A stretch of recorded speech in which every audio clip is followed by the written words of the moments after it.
জয়কৃষ্ণপুর নামক এক গ্রামে অমিতা নামে একটা মেয়ে ছিল। শ্যামবর্ণ গায়ের রং আর ঘন কালো চুল ছিল তার। একদিন অমিতা তার ছোট ভাইয়ের সাথে খেলা করছিল। সেই পথ দিয়েই অমিতার বাবা মাঠে যাচ্ছিল। অমিতা তখন মাঠে যাওয়ার জন্য বায়না করলো, তাই তার বাবা তাকে সঙ্গে করে নিয়ে গেল মাঠে। মাঠে গিয়ে অমিতা আলের কাছে দাঁড়িয়েছিল আর তার বাবা কাজ করছিল। হঠাৎ করে অমিতা অজ্ঞান হয়ে পড়ে গেল। তার বাবা মাঠ থেকে ছুটে এলো অমিতার কাছে। অমিতা মা, তোর কি হলো? অজ্ঞান হয়ে গেলি কেন তুই? অমিতাকে ওর বাবা বাড়ি নিয়ে এসে সব ঘটনা ওর ঠাকুমা আর মাকে বলল। অমিতা রাত্রে যখন ঘুমোচ্ছিল, ঘুমের ঘরে সে একটা ভুতুড়ে জায়গায় পৌঁছে যায়।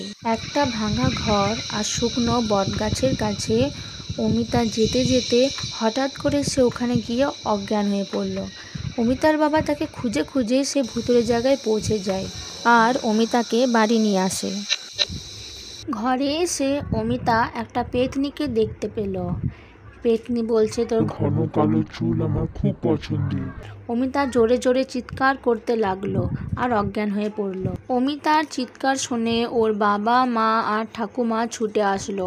মেয়েটার হঠাৎ করে কি হচ্ছে? অমিতা, তুই পড়ে গেলি কেন? কি হয়েছে? অমিতার শরীর দিন দিন অসুস্থ হয়ে যাওয়ায় তাকে একটা কালী মন্দিরে নিয়ে যাওয়া হলো। মন্দিরে তান্ত্রিককে অমিতার বাবা আর মা সব ঘটনায় স্পষ্টভাবে বলল, কিভাবে সে অজ্ঞান হয়ে পড়ছে আর মাঠের ঘটনা সব ভালোভাবে খুলে বলল। তান্ত্রিক বলল, তোমাদের ভয়ের কিছু নেই, আমি আছি।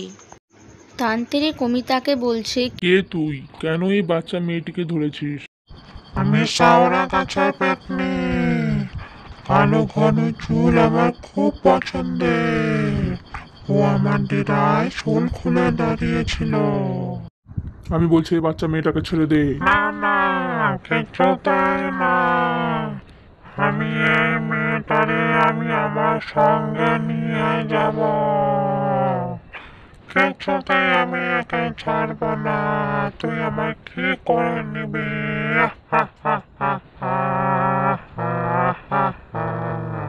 জয় কালী, রুদ্রকালী, কপালিনী, আমি বলছি তুই এই মেয়েটারে ছেড়ে দে, নাহলে আমি তোকে এই মন্দিরেই বন্দি করে রাখবো।